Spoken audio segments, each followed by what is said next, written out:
Gênesis capítulo 35, do verso 9 ao verso 15. Vindo Jacó de Padã Arã, outra vez lhe apareceu Deus e o abençoou. Disse-lhe Deus: o teu nome é Jacó, já não te chamarás Jacó, porém Israel será o teu nome. E lhe chamou Israel. Disse-lhe mais: eu sou o Deus Todo-Poderoso, sê fecundo e multiplica-te. Uma nação e multidão de nações sairão de ti, e reis procederão de ti. A terra que dei a Abraão e a Isaque dar-te-ei a ti, e depois de ti a tua descendência. E Deus se retirou dele, elevando-se do lugar onde lhe falara.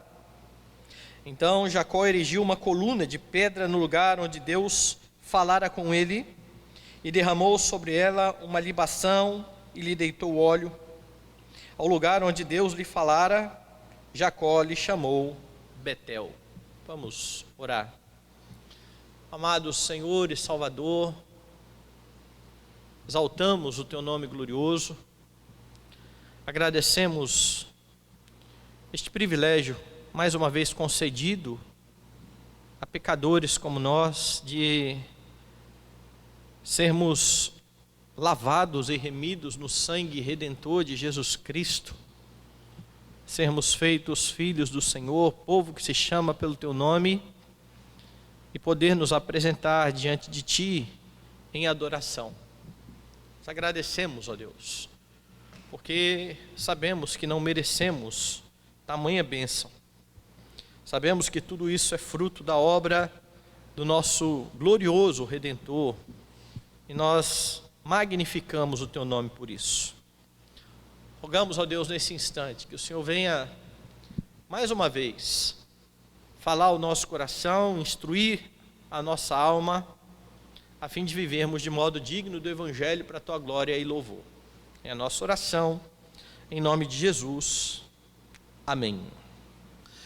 Meus irmãos, na semana passada, nós vimos que no momento em que Jacó estava com o seu coração cheio de temor, porque em seu entendimento ele havia se tornado odioso diante dos moradores da terra, ele então tinha medo de ser morto e de ter a sua família também ali extinguida.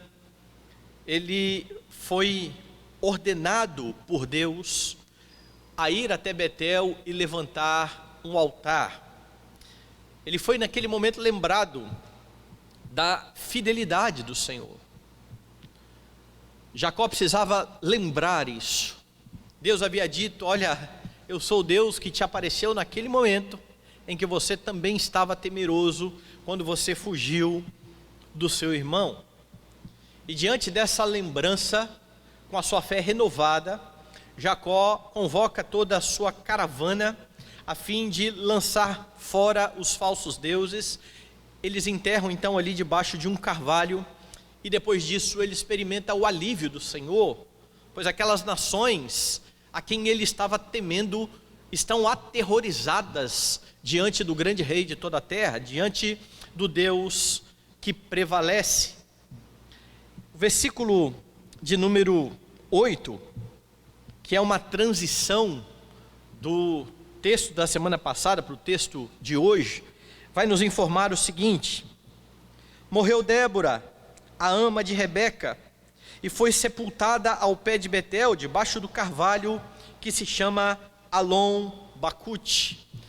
E aparentemente esta menção à ama de Rebeca está um tanto fora do lugar, porque você olha para o texto e diz: mas o que essa mulher está fazendo aqui? Ela não apareceu na história até agora. Por que é então que ela é mencionada? Por que a sua morte é mencionada?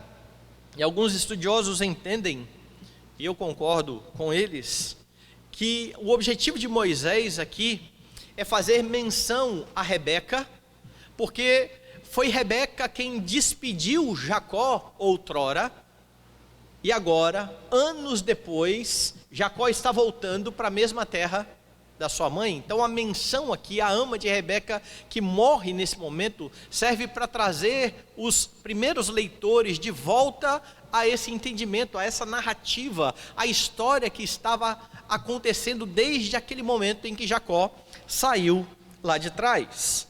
E aí então no verso de número 9, o texto afirma que Deus novamente apareceu a Jacó e o abençoou.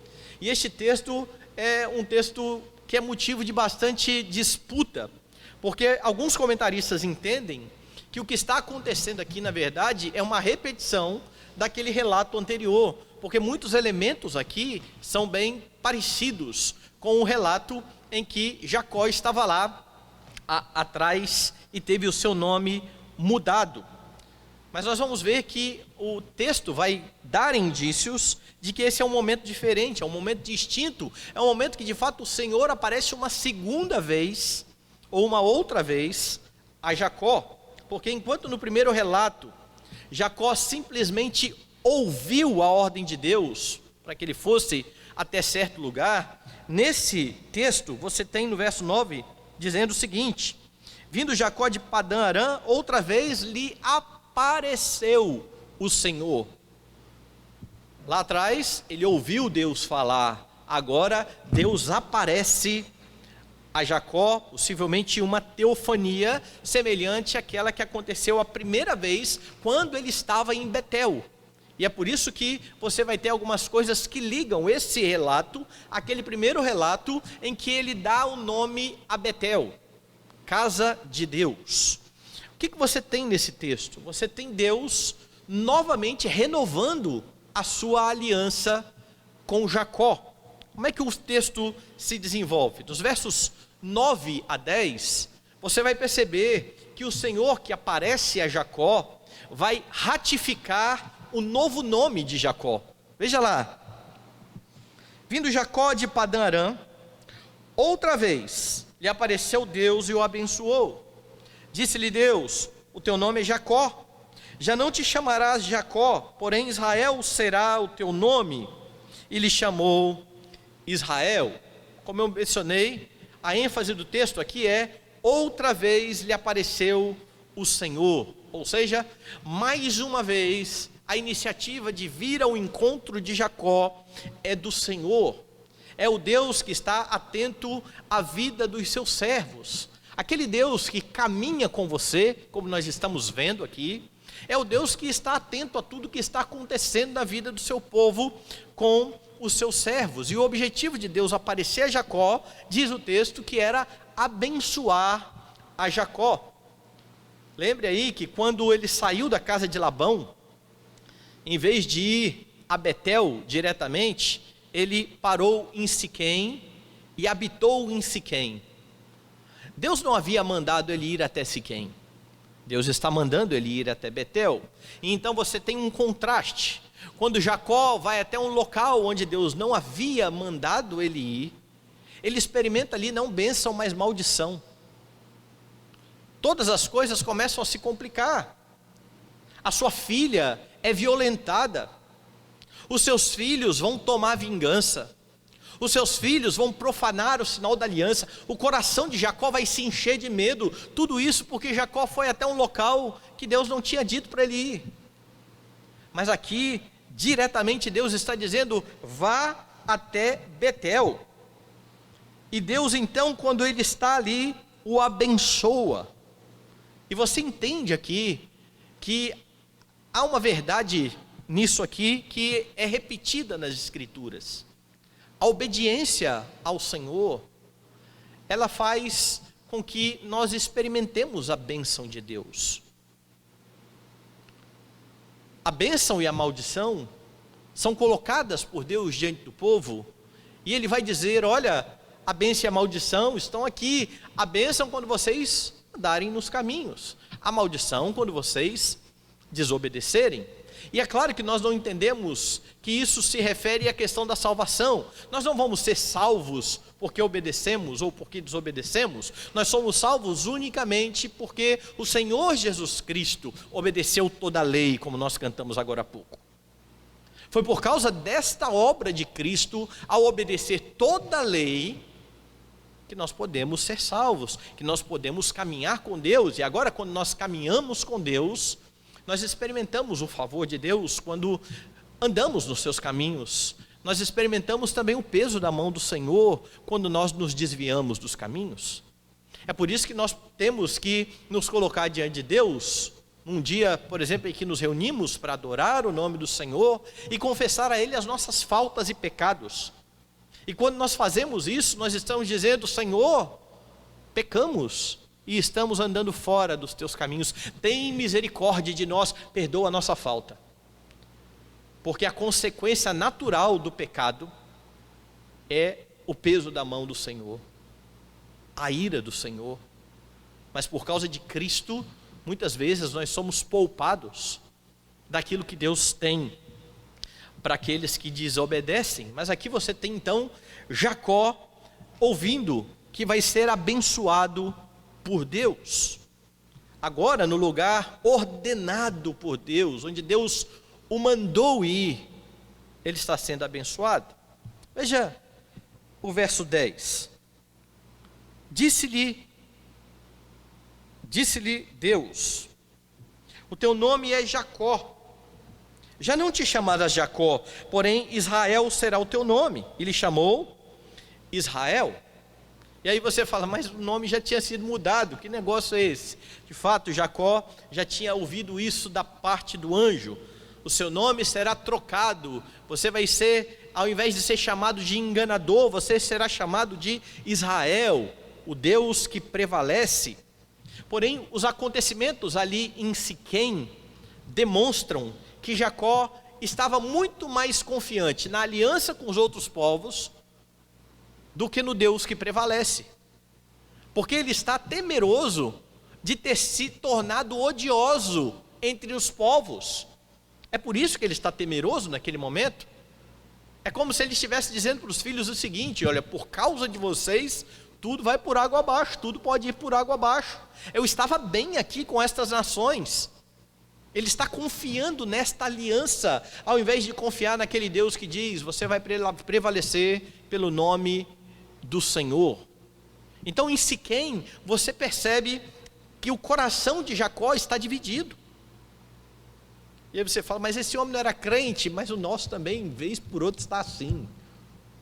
É por isso que quando Jesus, lá no Sermão do Monte, fala aos seus discípulos sobre a ansiedade, o texto começa dizendo: por isso vos digo, não andeis ansiosos de coisa alguma. E se você olhar depois em Mateus, você vai entender o que é o por isso. Por isso o quê? Por causa daquilo que ele falou no versículo anterior. E no versículo anterior lá de Mateus ele vai dizer que ninguém pode servir a dois senhores. Ninguém consegue agradar ao mesmo tempo a Deus e a Mamon. A ideia então ali é que a ansiedade dos discípulos seria causada todas as vezes que o coração dos discípulos estivesse dividido entre a confiança em Deus e a confiança nas riquezas. O coração de Jacó está aqui dividido. Ele ouviu de Deus que ele vai prevalecer, mas ele ainda assim está confiando na aliança com os homens. É isso que está acontecendo em Siquém. Então agora ele de novo, mais uma vez, ouve da parte de Deus que o nome será Israel. Mas há um detalhe interessante aqui no texto, porque a palavra hebraica que é traduzida aqui por chamar, você vai se chamar Israel, é uma palavra diferente daquela que é usada lá no capítulo 32, quando o anjo diz que ele vai se chamar Israel. A palavra que aparece aqui tem o sentido de proclamação. A ideia então é que a vida de Jacó seria uma proclamação do Deus que prevalece.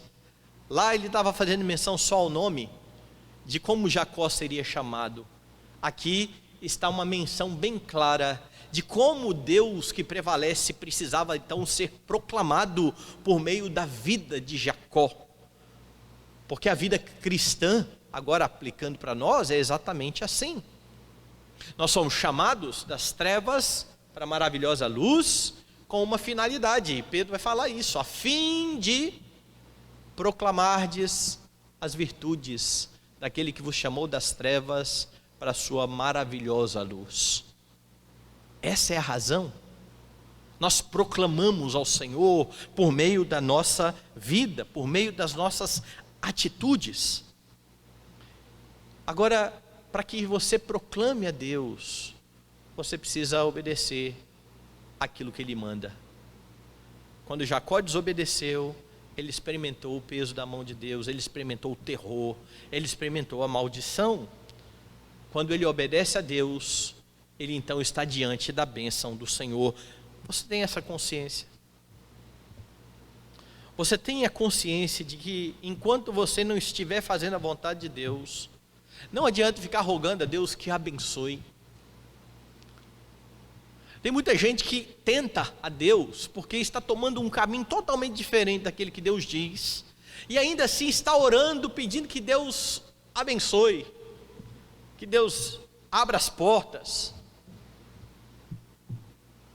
Tomamos decisões que não tem nada a ver com aquilo que Deus tem para nós, e rogamos, Deus nos abençoe. Parece aqueles memes que o pessoal usa para brincar com o estudante, né, que não estudou nada e depois vai orar a Deus para fazer uma boa prova.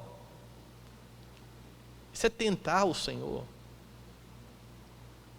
Nós rogamos a Deus que nos abençoe de fato. Nós rogamos a Deus que abençoe o fruto do nosso trabalho, mas nós trabalhamos, nós fazemos. Quando o Salmo 1 diz que o homem bem-aventurado, ele vai ser abençoado, diz que ele vai ser abençoado em tudo o que ele faz, em tudo o que ele fizer será bem sucedido. Nós não podemos tomar um caminho diferente do que Deus manda e dizer, Deus não me abençoa, dá um jeito agora. Acontece muitas vezes isso nos relacionamentos. Os crentes ouvem o tempo todo, Deus quer que casemos com crentes. Não é para haver julgo desigual, mas não são poucos os jovens que começam um relacionamento e depois que já se envolveu com alguém que não é crente, diz, Deus salva a pessoa. E eu sei que Deus às vezes faz isso, viu? Mas não fique tentando a Deus dessa forma. Porque depois que você já começou um relacionamento e já se envolveu, e o coração já está desejoso, vai ficar muito difícil abrir mão disso para fazer a vontade de Deus. Então não peça que Deus abençoe aquilo que você faz contrário, de forma contrária àquilo que Ele diz na sua palavra. Jacó tinha parado ali em Siquém, e aparentemente aquele seria um bom lugar para ele estar. Possivelmente foi assim que ele entendeu, está bom, vamos ficar aqui. Ele deixa de voltar a Betel, e por conta disso, ele experimenta algumas coisas complicadas em sua vida. Se você olhar um pouco mais atrás na história, você vai ver que lá em Babel, o povo experimentou exatamente a mesma coisa. Deus havia dito, depois que Noé saiu da arca, crescei, multiplicai, enchei a terra. Eles tinham que espalhar pela terra. E então eles chegam no lugar, olham, gostam, diz, vamos ficar aqui, vamos estabelecer aqui uma torre, vamos fazer o nosso nome ficar famoso. Deus pesa a mão neles. No final das contas, eles se espalham porque Deus confunde a linguagem daquele povo. E quando você olha para esses exemplos da Escritura, você precisa lembrar que a bênção de Deus não está necessariamente naquilo que é mais fácil, ou naquilo que o seu coração tanto almeja. Tem gente que está diante de algumas oportunidades e as coisas parecem estar caminhando tão bem que bênção, isso é bênção, e talvez esteja na verdade diante de tentação, a fim de verificar, de que Deus revele o coração. Onde é que está o coração? É por isso que, se nós queremos a bênção do Senhor, nós precisamos honrá-lo cumprindo os mandamentos. Nem sempre, de novo eu vou repetir, aquilo que parece melhor, que enche mais os olhos, é o caminho a se tomar. Você às vezes recebe uma proposta de um emprego melhor do que o que você tem. É mais dinheiro. É uma oportunidade de ouro.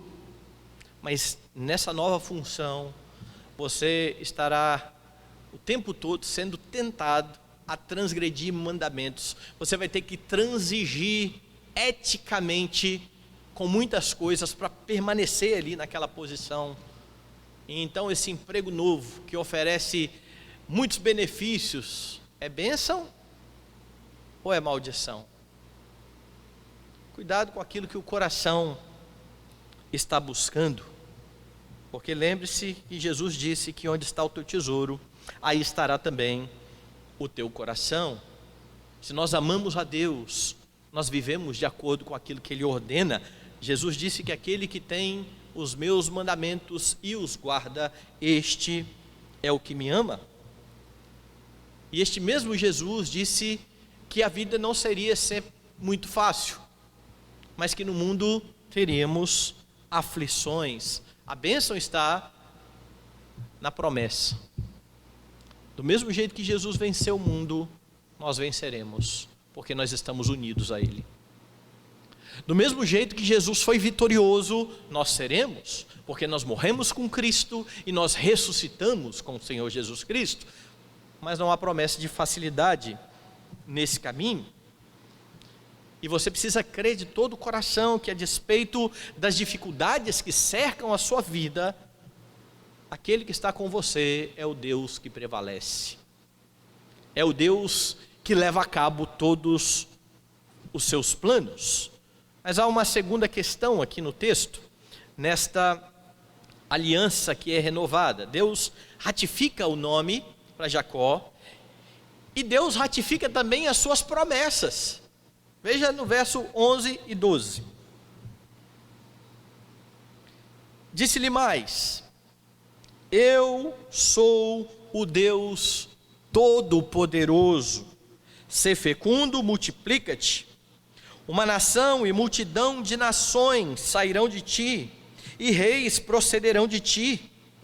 A terra que dei a Abraão e a Isaque, dar-te-ei a ti, e depois de ti a tua descendência. Ou seja, depois de ratificar o nome e dizer, olha, é esse nome que vai ser proclamado, o Deus que prevalece, Deus continua agora ratificando as promessas que tinham sido feitas a Abraão, a Isaque, e agora haviam sido passadas a Jacó. E como é que Deus se apresenta? E eu tenho dito aqui que a forma como Deus se apresenta, ela é muito importante, porque dependendo do período, dependendo da circunstância em que o povo está, Deus se apresenta de uma maneira diferente, com um atributo diferente. E aqui então Ele se apresenta da seguinte forma: eu sou o Deus Todo-Poderoso. Talvez você se lembre em outro momento em que Deus se apresentou assim. Quando Deus apresentou a Abraão, se apresentou a Abraão, depois de Abraão ter pecado, depois de Abraão ter desconfiado da promessa de Deus, depois de Abraão ter dito, olha, não tem jeito, eu não vou ter um filho, eu vou ter aqui um filho com a minha serva. Deus então aparece e Ele vai dizer, eu sou o Deus Todo-Poderoso. Por que Deus está fazendo isso com Abraão? Deus está dizendo, Abraão, você acha que eu não vou conseguir fazer o que eu estou dizendo que eu vou fazer? Eu posso fazer tudo, Abraão. E agora esse Jacó, que temeu em Siquém, que está de volta a Betel, ouve deste Deus, eu sou o Deus Todo-Poderoso. O Deus que prevalece é o Deus Todo-Poderoso, é o Deus que todas as coisas pode.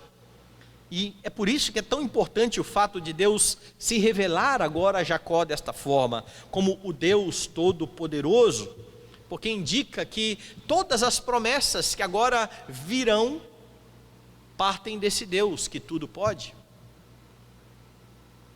Quando você vai fazer promessas, quando você vai fazer votos, você precisa verificar se você tem condição de cumprir tais votos, a fim de não empenhar a sua palavra de forma temerária, a fim de não cometer perjúrio, porque quem promete aquilo que não pode cumprir, comete perjúrio. Deus nunca cometerá perjúrio, porque Ele vai cumprir todas as promessas, afinal de contas, todo o poder está nas mãos dEle.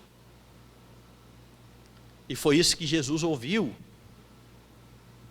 depois da sua ressurreição, quando Ele enviou aos seus discípulos, foi isso que os discípulos ouviram da parte de Jesus: todo o poder me foi dado nos céus e na terra, então, ide pelo mundo, fazei discípulos.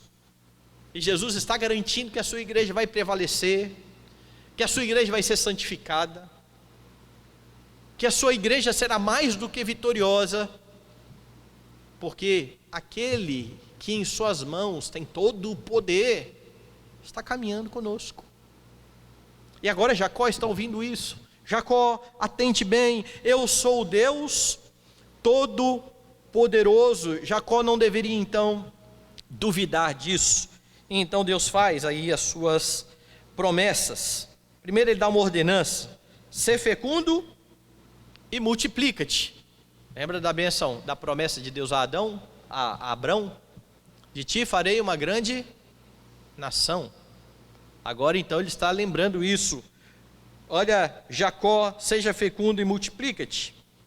Depois Ele diz: uma nação e multidão de nações sairão de ti, e reis procederão de ti. Quando Deus então menciona grandes nações, nos mostra que a primeira das bênçãos que o Todo-Poderoso realizará na vida de Jacó diz respeito à fecundidade, porque grandes nações iriam proceder de Jacó. Não poderia ser diferente. Foi essa promessa a Abraão. Por conta disso, Israel seria uma bênção para todas as famílias da terra, para todas as nações da terra. E veja, hoje nós estamos aqui em Vitória do Espírito Santo, no Brasil, um bocado distante daquela terra em que Deus fez promessas a Jacó. E aqui fomos alcançados pela mesma graça. E aqui conhecemos o mesmo Deus Todo-Poderoso que cumpriu as suas promessas a Abraão, Isaque e Jacó. Depois você tem a repetição daquilo que também foi dito a Abraão. Deus havia dito a Abraão: eu vou engrandecer o seu nome, eu vou te dar um nome famoso. E aqui então você tem Deus dizendo a Jacó: reis procederão de ti. E você sabe qual é o rei que procedeu de Jacó, cujo nome é aquele que está acima de todo nome? Nós adoramos o Rei de toda a terra. Nós adoramos a Jesus, o Rei da glória. Nós cantamos isso há pouco. Só que isso precisa ser mais do que uma letra bonita que sai dos nossos lábios. Essa precisa ser a convicção do nosso coração. O Rei Jesus, a quem proclamamos, a quem adoramos, a quem anunciamos, é o Rei de toda glória, é o nome que está acima de todo nome, nome diante do qual todas as nações um dia se dobrarão. Agora lembre aqui do contexto em que Moisés está escrevendo. É sempre bom lembrar que Moisés está escrevendo o livro de Gênesis para um povo que acaba de sair da escravidão, um povo que acaba de sair do cativeiro e que está no deserto, rumando para a terra prometida, indo para a terra que mana leite e mel, passando por várias dificuldades, passando por várias provações. Esse povo precisa crer em Deus. Esse povo precisa entender que o Deus que está guiando é o Deus Todo-Poderoso, é o Deus que fez todas essas promessas a Abraão e agora então está aqui ratificando as promessas a Jacó. Crendo assim, este povo então honraria a Deus. Não há o que temer no deserto. Pode até ser difícil, pode até ser complicado, mas não há o que temer. O coração precisa estar bem seguro. E do mesmo jeito que Jacó está crendo aqui nas promessas, aquele povo precisava crer. Então entenda no seu coração da mesma forma que aquele povo que saiu da escravidão deveria entender que diante das suas provações, que diante das suas dificuldades, que diante daquilo que se encontra pela sua frente, ainda que pareça um grande deserto, não há por que ter medo. O Deus Todo-Poderoso está junto a você. E como nós precisamos ser lembrados dessas verdades, porque a semelhança dos nossos irmãos do passado, nós esquecemos. Basta apertar um pouquinho mais que a gente esquece. Nós até cantamos aqui, Jesus é o Rei da Glória, mas amanhã, que eu preciso resolver um problema sério, ou diante de uma enfermidade, ou diante da ameaça de perder o meu emprego, eu estou lembrando que Jesus, o Rei de toda a glória, está caminhando comigo, sustentando a minha vida, e que cumprirá na minha vida todos os planos dele. Lembre-se então que Deus é fiel e poderoso. Ele fará tudo aquilo que Ele deseja fazer, porque por vezes cristãos acabam entendendo ou achando que Deus se esqueceu deles. Será que Deus não me ouve? Será que Deus não se importa? E se você já passou por isso, e se você já teve um momento na sua vida em que disse, será que Deus não olha mais para mim? Saiba que você está lado a lado com o Davi. Porque Davi também questionou dessa forma. A ponto de dizer, até quando, Senhor? O Senhor vai se esquecer de mim para sempre? E é muito forte isso, né? Até quando o Senhor vai ocultar de mim um rosto? Até quando eu vou viver com tristeza no meu coração a cada dia? Mas essas questões, elas surgem no nosso coração, porque nos esquecemos quem é Deus. Lá no Salmo 13, você percebe que Davi, por um breve momento, parece se esquecer de quem é Deus. E durante a sua oração, ele se recorda disso, a ponto de terminar a sua oração dizendo, cantarei ao Senhor, porquanto Ele me tem feito muito bem. Essa é a convicção. Ele não fez ainda o que eu espero. Quanto que Ele já tem feito? Será que dá para confiar? É claro que dá. O Rei de toda a glória caminha com você.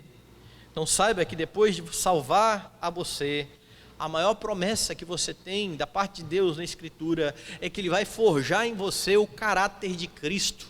E nós esquecemos isso. E o quão importante é lembrar disso? O próprio Jesus padeceu, sofreu.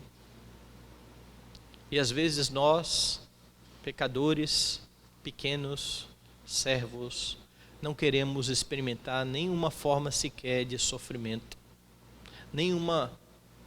um problema a ser enfrentado na minha vida. Talvez você diga, pastor, mas os meus são muitos. Pergunte a alguém que sofre e que você conhece, quem que sofre mais, você ou ele? Pergunte. A verdade é que cada um de nós acha que os nossos sofrimentos são os maiores do mundo. Isso é expresso pelo nosso coração egoísta. E basta abrir os olhos, enxergar um pouquinho além de nós, que nós vamos ver que os nossos problemas não são tão grandes assim, mas na nossa cabeça nós precisamos experimentar uma vida perfeita, mas perfeita do jeito que nós entendemos, do jeito que nós imaginamos, do jeito que nós estamos planejando. Só que o nosso planejamento é falho. Ele nunca vai ser levado a cabo se ele não estiver de acordo com a vontade do Senhor, cujos pensamentos são maiores que os nossos. Então, se o Senhor não tirou de você a provação que você enfrenta, louve a Deus. Louve a Deus, porque Tiago é bem claro ao dizer que você precisa ter por motivo de alegria ou passar por provações, porque elas estão sendo usadas por Deus para tornar você perfeito e íntegro e em nada deficiente. Deus tem planos nas suas provações.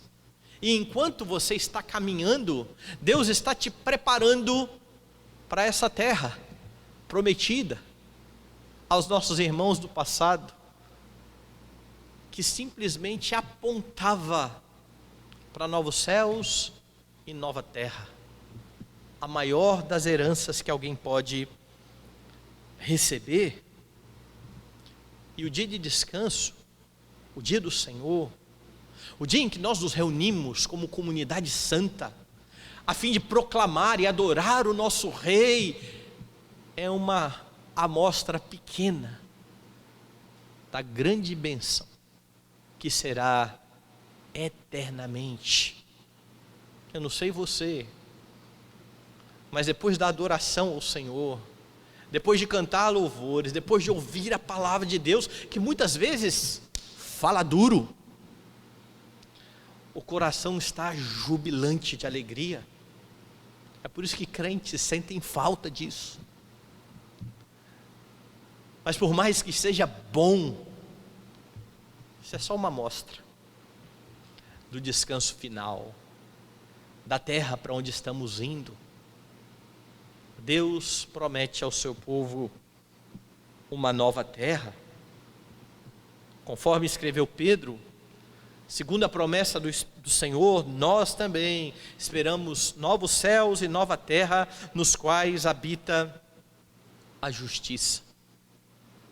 Abra comigo a segunda carta de Paulo aos Coríntios.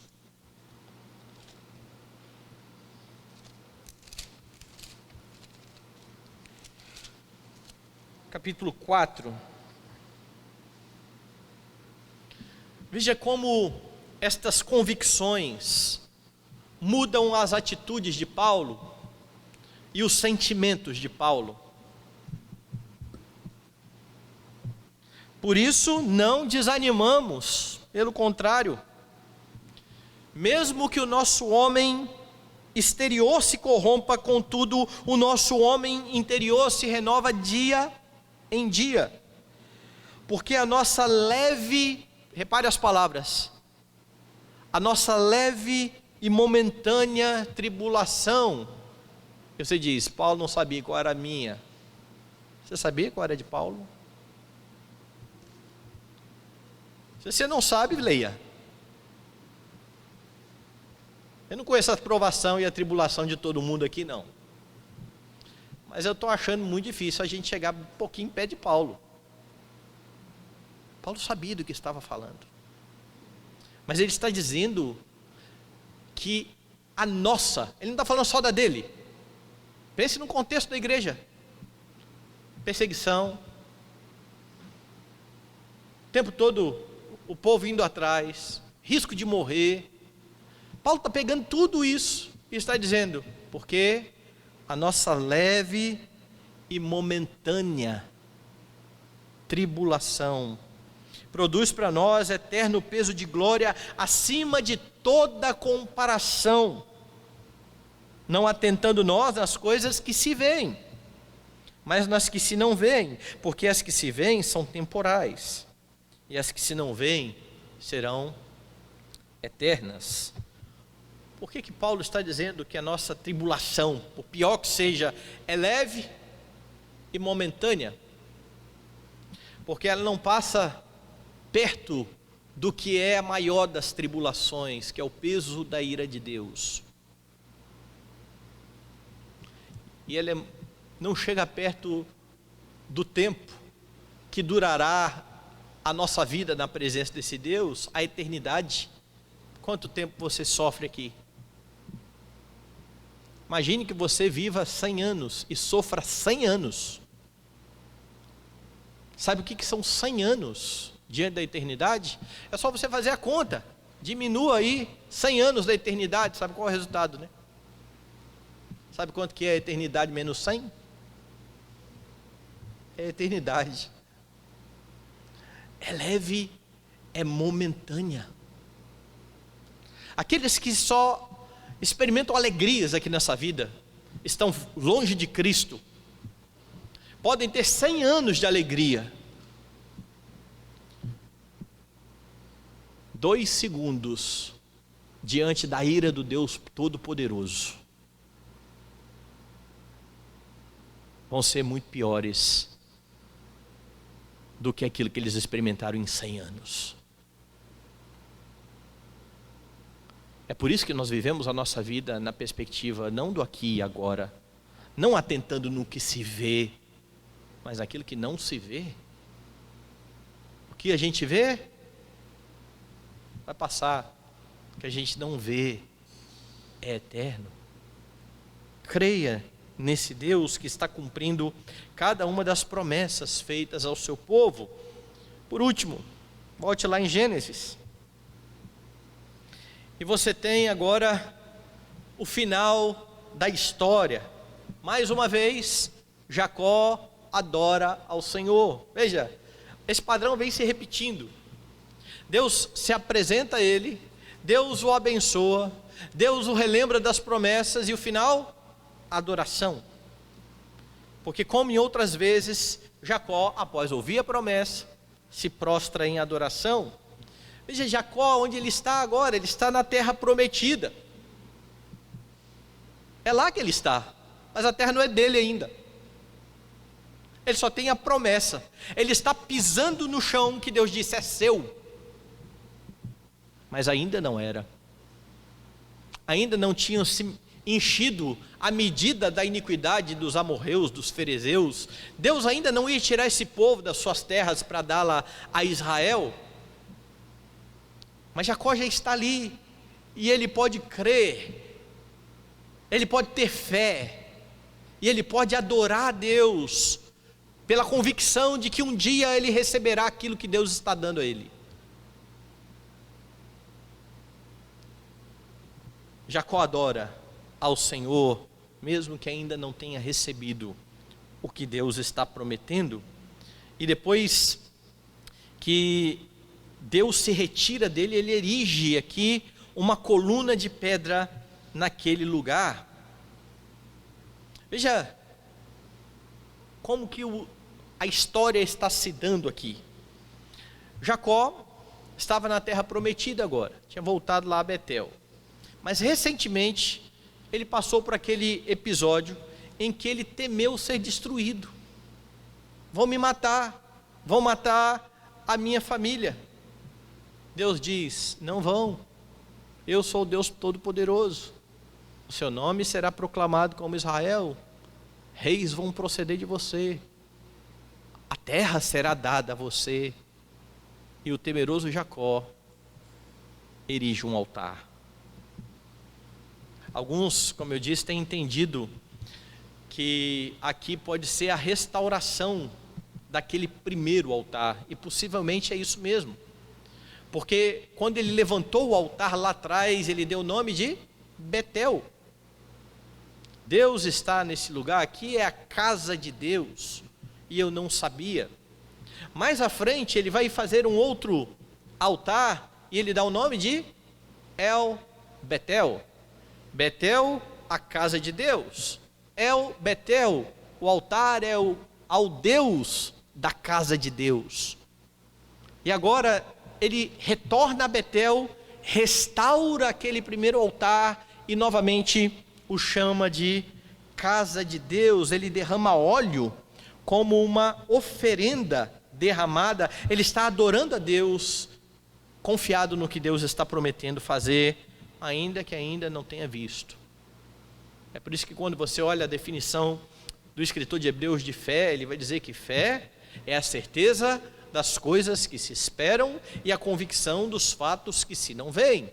Você pode crer, ter plena certeza, se foi Deus quem fez a promessa, se foi Deus quem disse que iria acontecer. Veja aí os versos 13 a 15.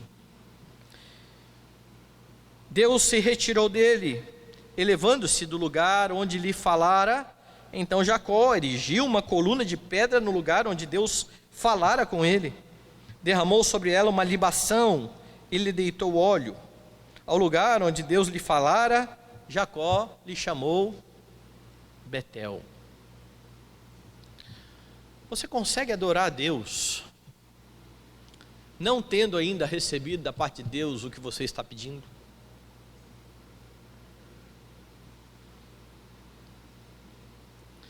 Porque se você só consegue adorar a Deus depois que Deus te dá o que você quer, o seu relacionamento com Deus é baseado em interesse. Pais e filhos, eles estão acostumados muito com isso. Pais, de vez em quando eu uso esse exemplo aqui, né? O filho chegou, paizinho, o que você quer? Está diferente hoje? Que negócio é esse? Muitos dos nossos relacionamentos, eu falei pela manhã, são baseados naquilo que nós podemos receber. Se eu tenho algo a ganhar com você, eu me aproximo de você. Se eu não tenho nada a ganhar com você, eu não quero saber de você. Mas nós não nos aproximamos de Deus dessa forma. Quando nós oramos a Deus, nós podemos dar glória a Deus, porque quer Ele responda como eu quero, quer Ele não responda como eu quero, a sua vontade continua sendo boa, agradável e perfeita. Ah, mas eu acho que não é, mas adivinha só, se a gente achasse alguma coisa melhor do que Deus, Deus seria nós, cada um de nós. É até petulância achar que eu tenho um caminho melhor, uma forma melhor, um jeito melhor. Se eu fosse Deus, eu ia fazer besteira. Deus pensa acima de nós. Deus tem os seus caminhos acima dos nossos caminhos. Deus é o Deus de toda a sabedoria. E quando Ele governa como rei, Ele governa mediante toda essa sabedoria. Por isso, ao colocar diante do Senhor as suas petições, e você é convidado pelo Senhor a fazer isso, faça da forma como Jesus ensinou. Ao mesmo tempo que você pede a Deus o que você quer, você se submete dizendo: seja feita a tua vontade. É assim que crentes se aproximam de Deus. É assim que crentes oram ao Senhor, submissos e humildes, por saber que estão nas mãos desse Deus Todo-Poderoso. Davi, que lá no Salmo 13 reclamava, terminou o Salmo dizendo: cantarei ao Senhor, porquanto Ele me tem feito muito bem. Por isso você pode fazer aquilo que Paulo ordena. Você pode viver sem ansiedade, confiado no Senhor. Abra aí a sua Bíblia em Filipenses, e aquele Paulo, aquele mesmo, que viveu vários problemas, que teve muitas tribulações na vida, e que chamou todas essas tribulações de leve e momentânea, quando escreve aos Filipenses no capítulo 4, ele diz assim, a partir do versículo 6: Não andeis ansiosos de coisa alguma, em tudo, porém, sejam conhecidas diante de Deus as vossas petições, pela oração e pela súplica, com ações de graças. Mas que ação de graças? Eu ainda estou suplicando, eu ainda estou pedindo, ainda não tenho o que agradecer. Não, você já tem muito o que agradecer. É isso que Paulo está dizendo. Não fique ansioso, coloque tudo diante de Deus, com ações de graças. Versículo 7: E a paz de Deus, que excede todo o entendimento, guardará o vosso coração e a vossa alma em Cristo Jesus.